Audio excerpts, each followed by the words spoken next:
Bonjour à tous, il se passe vraiment beaucoup de choses en ce moment et aujourd'hui, sortez les moufles, sortez les bonnets, nous partons du côté de l'Alaska. Entre la Sibérie et l'Alaska, pour être précis, vous avez le détroit et la mer de Bering et comme vous le savez, regardez cette carte, il y a que quelques kilomètres entre les États-Unis et la Russie. Et ces images nous proviennent d'une interception qui a eu lieu le 23 septembre dernier. Elles sont sorties en cette fin septembre, communiquées par les Américains, avec forcément un objectif derrière, nous montrer cette interception de la part d'un Sukhoi 35 sur un F-16C qui est tout sauf standard, professionnel et safe. Donc attention, il faut avoir conscience de ce que l'on ne sait pas et parfois une information peut gêner tout notre jugement. Regardez par exemple avec le cas des agents doubles, plutôt à la mode en ce moment du côté du Liban. Donc nous allons nous concentrer sur cette courte période où vous voyez ce Sukhoi 35S du 22e régiment des gardes aériens remonter avec beaucoup de vitesse relative cet F-18C affecté anciennement à l'escadron des agresseurs, renommé cette année Fighter Interceptor Squadron. Et nous allons voir qu'il y a quelques leçons à en tirer et que cette image nous en apprend un petit peu plus que ce que l'on pourrait croire. Allez, jingle.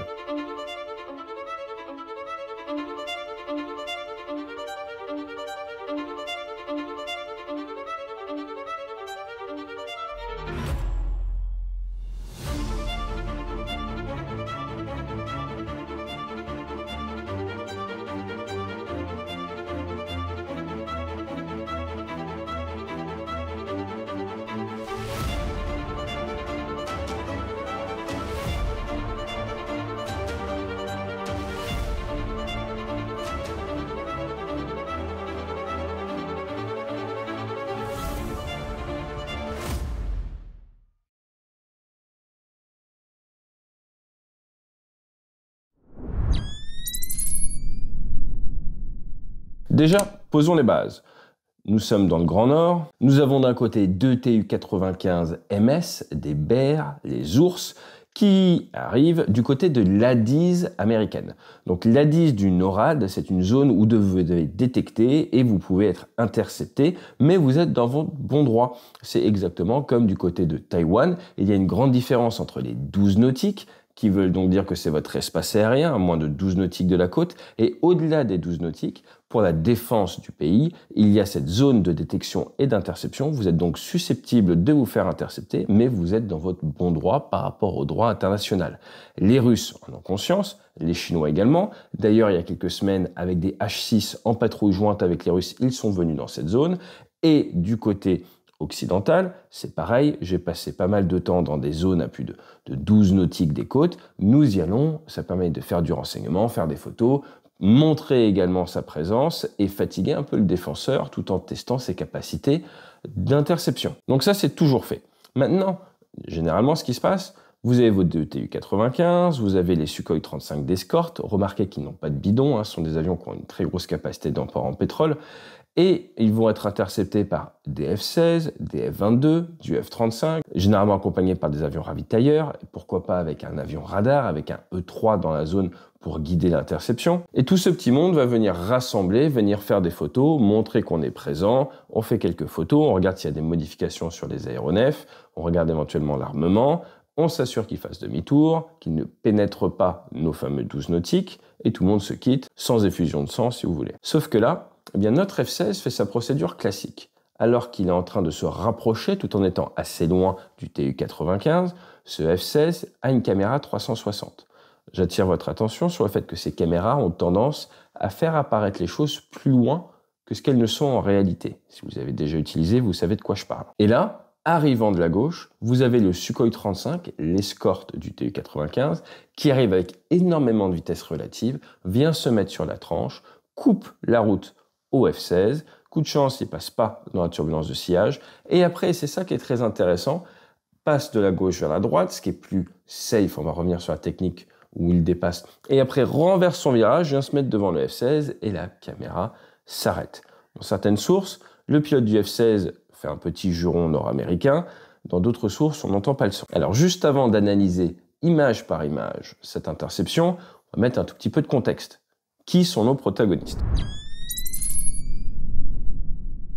Le F-16C, c'est les vieilles versions, c'est le Block 30, c'est le 18e Fighter Interceptor Squadron qui utilise ça. C'est anciennement le 18e AGRS, l'Aggressor Squadron. C'est eux qui sont les anciens pilotes qui vont entraîner le reste de l'armée américaine face à des menaces simulées de type russe. Donc ils sont habitués à voler avec des avions camouflés un petit peu comme les avions russes et à recréer les tactiques de combat russes. C'est pour ça qu'on a eu des photos intéressantes avec des avions américains peints comme des Russes interceptant des avions russes. Donc là, ils ont changé de nom l'escadron, repeint les avions.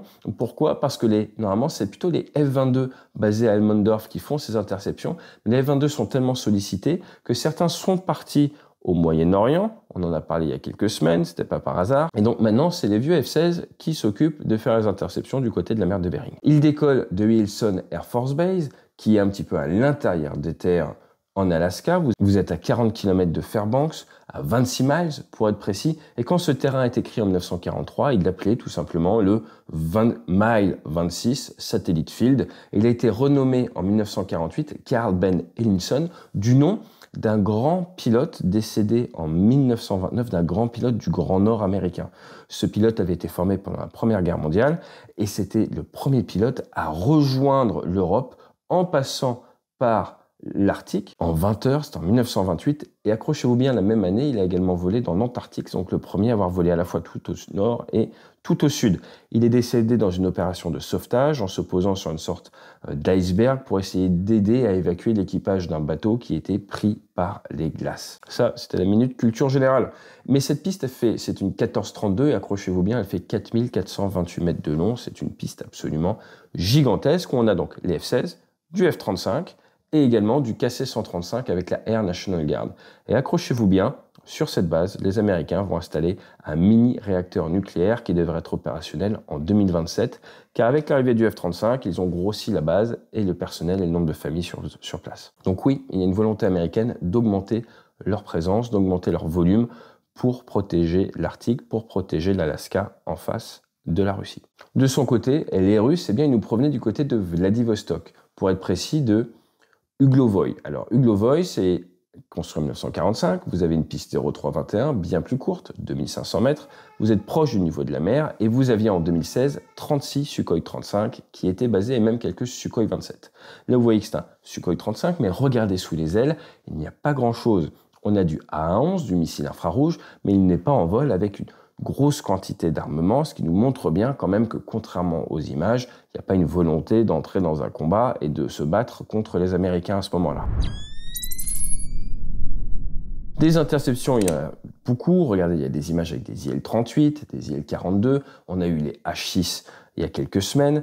En mer de Chine, il y en a également avec des fois des tensions, notamment les Chinois qui ont lancé des paillettes sur des avions de patrouille maritime. Alors ça, c'est pas tout à fait comme ça qu'il faut faire normalement, c'est interdit. Mais là, rentrons dans le détail de cette interception. Ce qui m'interpelle, ce sont deux choses. La première chose, c'est le fait que le F-16, le pilote du F-16 a l'air surpris. Que fait son équipier? Où est-il? Est-ce qu'il a pu le prévenir? Mais surtout, comment est-ce que lors d'une interception face à un Tu-95, vous pouvez accepter de perdre le tally, le visuel, sur sa protection? Donc cela me paraît très bizarre et un signal faible de la part, on va dire, du professionnalisme des Américains lors de ces interceptions, peut-être devenue trop routinière, car c'est invraisemblable de ne pas chercher à garder la conscience de la situation, savoir où se trouve ce Sukhoi 35 armé qui est là pour protéger le Tu-95. Donc il y a peut-être une répartition des rôles au sein de la patrouille de F-16. L'équipier a probablement été débriefé, mais il est intéressant de se rappeler dans ces interceptions-là, vous pouvez être le premier mort d'une escarmouche. Donc vous devez bouger la tête, être très nerveux. Après, au niveau de la guerre électronique, l'autre avion est tellement près que de toute façon, ça doit hurler dans votre casque au niveau du radar du Sukhoi si ce radar est allumé. Il est possible également que le Sukhoi éteigne son radar pour éviter de donner trop d'informations sur ses capacités. Toujours est-il, le Sukhoi passe. On voit le pilote du Sukhoi regarder droit devant. Quand vous voulez croiser comme ça, personnellement, si je devais le faire, et j'ai déjà fait pour des vols photos, vous allez regarder l'avion que vous voulez éviter pour l'anti-abordage. Cela doit être très clair qui respecte l'anti-abordage. Donc la version plutôt occidentale, si je passe comme ça fort à côté de quelqu'un, je le regarde pour m'assurer de la déconfliction. Par contre, point intéressant, le russe passe avec un peu de facteur de charge. Ce sont des aéronefs qui se pilotent bien avec du facteur de charge positif, très mal avec du facteur de charge négatif. Donc sa trajectoire comme ça lui permet quand même de bien maîtriser, mais encore une fois, il est probablement extrêmement près, car ces caméras 360 ont tendance à vous faire croire qu'il est plus loin que ce qu'il est en réalité. Donc ça passe bien trop près. En combat, en entraînement, généralement on se dit pas moins de 150 mètres. Et avec une vitesse relative comme ça, voilà, il ne faut pas venir comme ça, c'est dangereux. Imaginez le F-16 bouge juste avant, ça aurait été très compliqué pour le Sukhoi de l'éviter. Si le F-16 était parti un peu à gauche, le Sukhoi se serait retrouvé un petit peu sans porte de sortie au vu de la vitesse du taux de roulis et des mouvements. Donc c'est clairement pas une situation d'avenir. Maintenant, point intéressant, regardez, le Sukhoi qui renverse vers la gauche, chose que vous ne ferez jamais en combat. Renverser un virage, c'est se suicider, pour après se retrouver devant le F-16. Et que va-t-il se passer pour le pilote de Sukhoi s'il est devant le F-16? Vous l'aurez compris, il est impossible qu'il garde le visuel sur le F-16. À partir de là, c'est intéressant de voir comment, des deux côtés, nous avons eu un défaut de maintien du visuel. Je peux vous en parler parce que j'ai failli tuer mon chef une fois sur un vol d'entraînement par défaut de maintien du visuel, donc on va bien recadrer à l'importance de ça. Pour tout le monde, c'est toi le problème. C'est parce que chaque fois que tu montes dans un avion, tu es incontrôlable. Je ne t'aime pas parce que tu es dangereux. Ça, c'est vrai. Ça nous permet de voir en quoi cette augmentation des tensions, ce rapprochement des aéronefs peut tout simplement conduire à un moment, à un alignement des plaques de Reason, rappelez-vous les plaques de fromage, qui peut nous amener à un accident involontaire de la part des équipages. Pourquoi? Par habitude, par fatigue, ce sont des vols longs, par surconfiance ou par manque d'entraînement, c'est dur à dire sur ces images. Toujours est-il, ce que l'on peut dire, c'est que le pilote du F-16 n'a probablement pas anticipé l'arrivée du Sukhoi 35, ce qui lui a sûrement valu un débriefing intéressant, que ce soit sa responsabilité ou celle de son équipier. Dans tous les cas, c'est lui qui se fait surprendre. Vous pouvez également me dire que c'était peut-être volontaire de sa part. Dans ce cas-là, j'ai du mal à voir pourquoi il ne s'est pas légèrement écarté, parce que ça a quand même arrivé tellement fort que je pense que normalement, s'il l'avait vu arriver, il serait quand même un peu écarté vers la droite pour augmenter ses chances de survie, parce que c'est vraiment pas passé loin. Et d'ailleurs, vous voyez qu'il réagit légèrement après, et non pas avant, ce qui vient me conforter dans l'idée qu'il ne l'a pas forcément vu arriver. Et le deuxième point, c'est ce pilote de Sukhoi 35 qui fait une approche extrêmement agressive, qui ne garde pas bien en visuel la référence qu'il veut éviter, et ensuite derrière qui vient se mettre au devant alors qu'il aurait été plus logique de continuer son virage par la droite, qu'il a peut-être jugé trop agressif, c'est pour ça qu'il a fait, mais reperdre le visuel après avoir fait peur à un F-16 comme ça, clairement, c'est prendre des risques.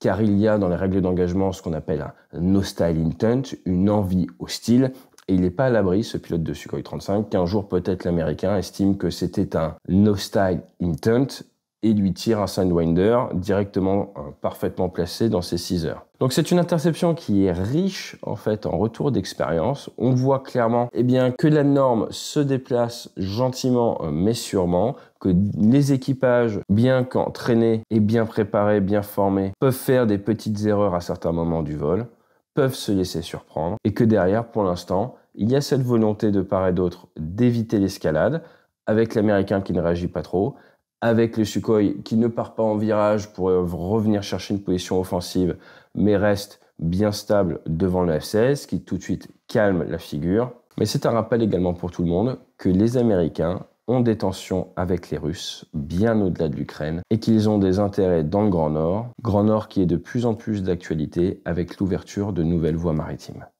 Je vous dis à très bientôt sur la chaîne. Demain, nous sortons une vidéo sur mon premier vol solo depuis plus de 2500 jours. Je vous emmène avec moi au-dessus du bassin d'Arcachon. Et puis vendredi, je pense qu'on va s'intéresser un petit peu à ce qui se passe entre Israël et le Liban. N'hésitez pas à vous abonner. N'hésitez pas à venir faire un tour sur notre site debrief.org, que ce soit pour le séminaire de Fuerte fin janvier, pour que ce soit les séminaires d'Osgore en mai, ou tout simplement pour une formation dans votre entreprise. À très bientôt et fly safe. Greetings. Watch the birdie.